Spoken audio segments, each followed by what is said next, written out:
million. We broke the record again for North American Fight Night gates. Sold out. Attendance was 18,287. Fight of the night was Minifield and Walker. Performance of the nights were Jean Silva and Ricky Simone. They all won $50,000. Start off with the main event. Obviously not the way you want to see any fight end. Did you know, as Henry's getting to minute 4, minute 5 with the eye poke, that he's probably not going to be able to continue? Yeah. Do you think he was kind of like gaming the 5 minutes to see if it would come back, or do you think he was just desperate to continue? What do you think of his decision-making in the moment? I have no idea. I'll let him answer all those questions. Song looked good. And, only he can answer those questions. It was a good competitive... I don't know if he thought, if I stop here, is this a DQ and no contest, or I don't know what he was thinking, or maybe he can't see. Before the fight, it was competitive. Song did look good. I think both of them had their moments. What did you think of the fight before the doctor had to stop? Listen, the card was incredible. The entire card was incredible. Give us your thought. You gave him a bonus, but Ricky Simone's knockout at the beginning of the night was unbelievable. One of the best performances you saw this night? Yeah. I mean, I know you guys have sat through this a million times, but there's this thing that I call the curse of the prelims. When the prelims are incredible, the main card sucks. So we were all saying that. Thank you, Seattle, for breaking the curse. I wanted to talk to you. Obviously, you had a big week at the UFC. Some crazy stuff went down. With Ilya moving up to lightweight, vacating the title.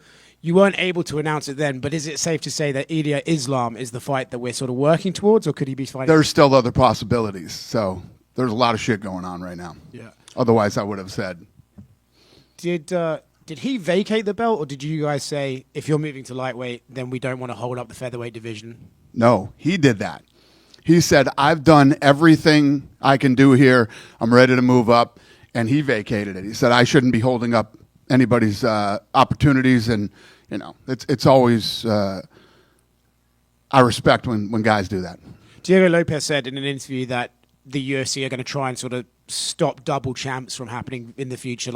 So if this case happened, you would have asked Ilya to give up the belt. I don't know if that's a rule, but is that something you'd rather see guys actually vacate rather than try and do both at the same time? Unless you think you can, defend your title. Listen, if there's a guy that thinks he can do it and wants to defend both belts and has accomplished all these great things, I would have no problem with it. But you're going to be busy.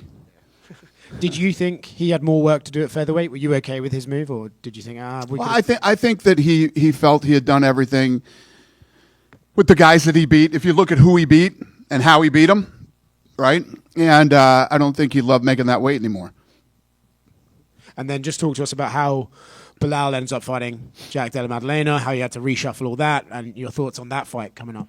Good. Yeah. No, listen, a lot of shit happens behind the scenes, man. A lot of bullshit that we got to deal with, but that's the business. So whoever is next in line gets the title or the shot or whatever it might be. There's so many times that we've had people to fall out, the night of. I mean, we've had lots of crazy shit happen, but it all worked out, and it usually does. Just getting back to the main event, obviously Henry and Song seem like they want to have the rematch. Is that kind of what you're thinking, that they should run that one back? Or? Not at all. Not at all? Okay. Not even a little bit. Why is that? I just don't want to see it again. Okay. Do you? No, I thought it was a good fight leading up. You want to see it again? We should probably do it in a couple months. It depends on the eye, right? Yeah. So, okay, we got your answer on that. Seattle was great this week. It really seemed like the fans were into it. You heard the crowd tonight, even at the weigh-ins. Vancouver, you guys go there too. What is it about the Pacific Northwest? Let me tell you what, this city, I haven't been in this city. I've been talking about this city all day. I haven't been here in 10 years, and I forgot. Let me tell you what, America. Seattle is an awesome city. The people here are amazing. We were walking around, down in the market area today. Lots of different people from everywhere. And raining, nobody gives a shit. And it's just the shops that they have here, the boutiques, the restaurants, the hotels. I forgot how awesome Seattle is. And then the crowd. I mean, the crowd couldn't have been any better. I'm so glad I came to this fight, and I'm so glad we came back to Seattle. Do Do you think this will be an annual destination, not Seattle necessarily, but maybe Vancouver, Seattle? Because it does seem like even in Vancouver, too, the crowds are really good. Are you from Vancouver? I am. I figured. Yeah. Listen, I'm in Seattle right now, and I couldn't. Well, literally, me and my whole crew have been talking about Seattle all day. It's this place is awesome, and we will not wait 10 years to come back here. Okay, talking about some of the fight announcements, we obviously had Valentina and Men on. Weili Zhang got that big win a few weeks ago. A lot of people would like to see her move up. Would you like to see her fight the winner of that title fight in Montreal, the co-main event? Yeah. Great. Okay, and just one more for me here. Obviously, Dustin Poirier is a name that we're hearing might have a fight booked here pretty soon. I know he's getting towards the end of his career. Any update on when we might see his fight book? Because I think a lot of fans are chomping at the bit to see him fight again. I agree. There has been a lot of talk, and yes, we are working on a fight for him. Yeah. Just two here, Dana. Yeah. Yep. Hey there.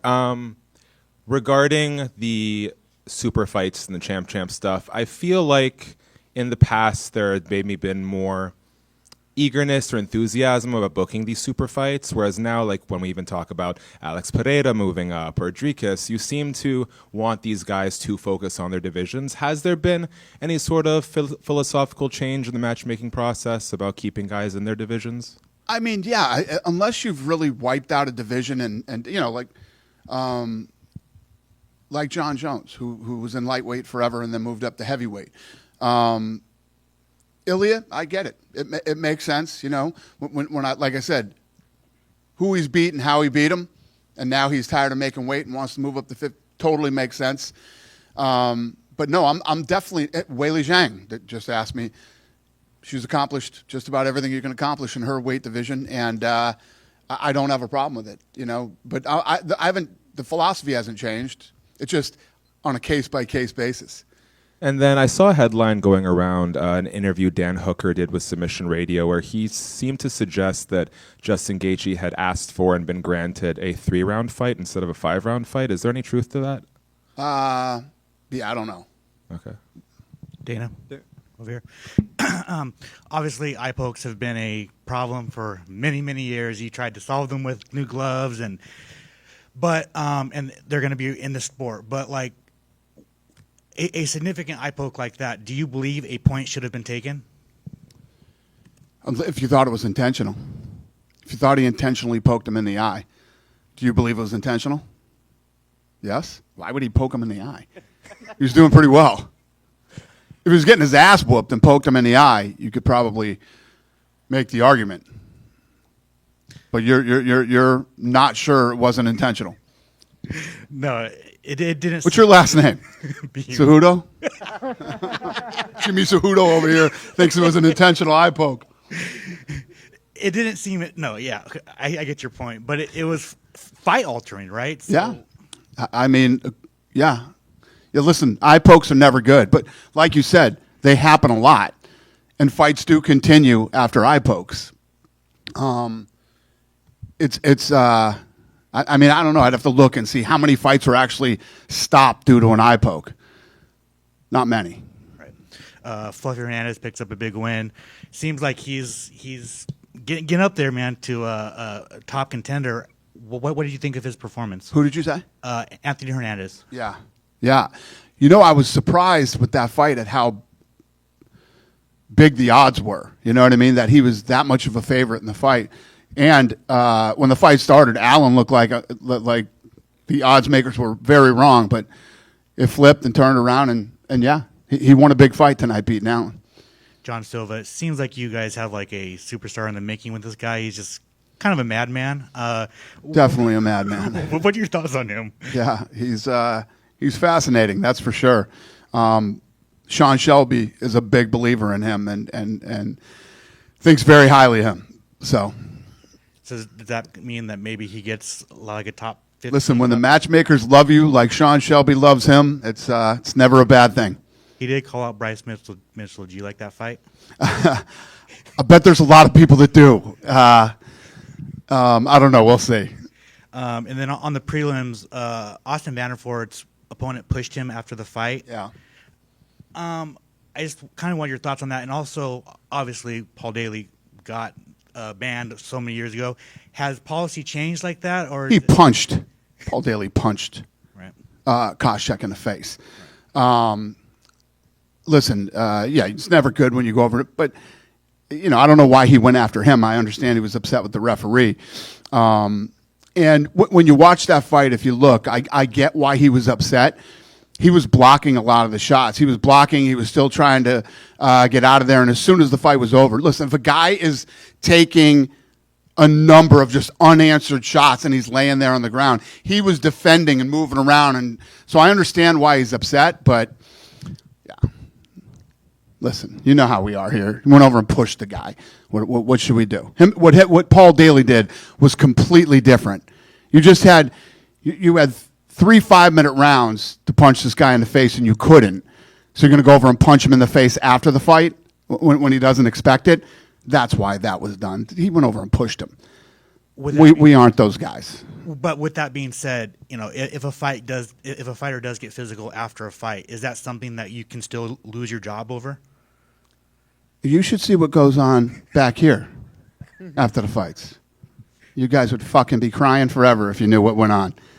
Be writing fucking all kinds of stories and what are you going to do to them? And believe me, that was nothing. Fair enough. Thank you. Dana White over Yeah. here. Dana, going back to Anthony Hernandez, obviously he's on a great win streak. You have Nasruddin coming off a big win. Jared Cannonier won the main event last week. When you have a division that's so hot right now, like middleweight, can you just let us know what are those talks like on Tuesday about how you even match up all of these guys who have cases to get towards a title fight? What do we talk about on Tuesday about what is your question? Like all these top middleweights, they're all in big fights. Guys are looking great. Guys are on win streaks. How do you begin those conversations about how you even move these guys toward the belt? It's a good problem to have. So when we get in the room and we got these guys that are all, popping and doing great, and now it's just a matter of timing, who's hurt, where are we going? There's a lot of different factors that play into who's going to fight next and where, and yeah, it's not just. There's a lot of things that go into the matchmaking other than just, who's on fire or whatever. You've seen a lot of teams have these dominant moments, right? American Top Team has had great moments, a.k.a. Going back to John Silva and the Fighting Nerds, I mean, you got Carlos Prates, his teammate Caio Borraio. Just what do you think about the moment that whole team is having right now in the UFC? Huge. And I will tell you this, Prates is a guy that we talk about every Tuesday. Every Tuesday we talk about him. Do you have a fight for him that you could break the news for us? No, in the but we're lovely city of working on it. Seattle? We talk about him every single. We talk about that guy Tuesday, Wednesday, Thursday, Friday. He's been talked about a lot lately. And then finally, just want to ask the signing of Patricio Pitbull for the fight against Yair. Obviously, you had talked about it, that it might be in the works. Essentially, what got the deal done to bring Patricio Pitbull into the UFC? A phone call. With who? Him. Love it. Dana over here. I kind of want to springboard off of that with Patricio because I feel like there's a lot of parallels with him and Michael Chandler when he came in, kind of older, established guy, Bellator legend, all these things. Do you think because of the age and where he's at in his career and, fighting a guy like Yair on the same card as the featherweight title fight, is he more capable of getting a title shot quicker because of maybe not so much time left, or how do you kind of view that whole aspect? I think that obviously he's going to get the opportunity now to come in here and challenge himself against the best in the world, and no matter where he's at in his career, beating Yair is a big deal. So he comes in and he beats Yair. I don't know. We'll see. Again, like I said before, we'll see how this whole thing plays out. But massive opportunity for him, and we're excited to give him it. Is that fight kind of unofficial backup just in case of emergency because it's on there? It needed the guy. I hate talking about backups. I hope not. And just kind of in that same vein, too, another guy who was on the market, Aaron Pico, same division. Has there been any progress with him? I was telling you, Sean Shelby loves Silva. That guy loves Aaron Pico. So when these guys love you as much as they do, I think good things are probably going to happen. And just as we're getting back in the Pacific Northwest here, you still owe Portland, Oregon a show, too. Is there any chance of getting back to Portland? Yeah. Listen, we want to go everywhere we haven't been in a long time. And this just proved that, we got to get back to I can't tell you enough about my experience. I was here for one night and one day, and my experience in Seattle has been incredible. The place is so great, and yes, the answer is yes. And I guess the last one for me, actually, in terms of the bantamweight division, Sean O'Malley looking likely to rematch Merab, right? And we just got the Sandhagen announcement too. I'm kind of curious how that matchmaking came to be. Was the idea always? Again, I don't think the O'Malley one is official yet, right? But we're leaning towards that. How did we get there with so many different options? I think for Sean O'Malley, we could have done maybe an Aldo possibility. There's, especially with him, so many options. How did the bantamweight division shake? They want to fight each other. I think people want to see it. Good? Seriously? Thank you, Seattle. What a great experience.